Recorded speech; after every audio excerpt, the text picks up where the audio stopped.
JAC amadi Manipur Lengaka wari sanaraba matungda mediada yana bada leire haina phongdokhiba wafam adu wahi soikhibadagini chapchana yanaba ama leitri masigidamak leibang miyamna ngakpigani haina aikoigi media gi thongda sengdokjari loina na aikoi lengaki site gi di aikoi barbeli oina aikoi na thamjari ba chatar of demand sing da yauri ba wafam sing adu in rital oina pirak na bagi damakta koi barbeli oina sanajabadi loijare aikoi makha taba khungjang di aikoi leibak miyam ga aikoi loina raga aikoi kari tawba yagadage haibadu kupna khanna neina raga changsin na bagi damakta aikoi hauji ma adu gi phirepta leijare demand number 3 adumadi aikoi mado ain gi thongda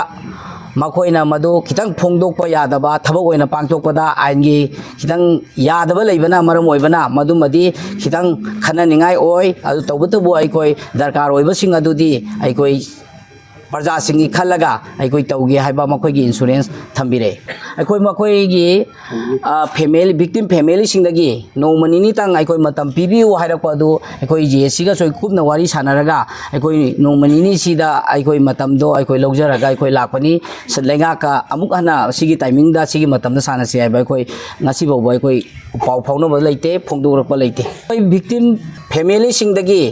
अखोई मखोई ओइबा अखोई फमिनाबगी अमदी मियाम गी ओइबा अखोई तौगदबा अमदी तौरोइदबा थबकसिंग अदु खनरगा अखोई चपचाना अखोई लेंगा का मुवारी साननब खुदोंग चाबदु लौजगन JAC की साइट की हाइबे हाइबा तारे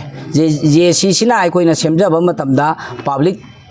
की अपामबगी मतुंगिना अखोई मसी इकोनॉमिक ब्लॉकेट चुचामपुर डिस्ट्रिक्ट मानपुबा गाड़ी सिंह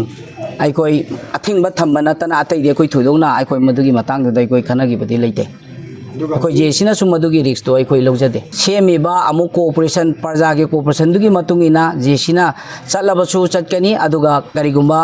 JAC ना लेगिबा JAC दुना प्रजा की वा आइदि मागी वाफम सिंग अदुदा चलबसु अखोई चनबगी थौरांग तौजरी।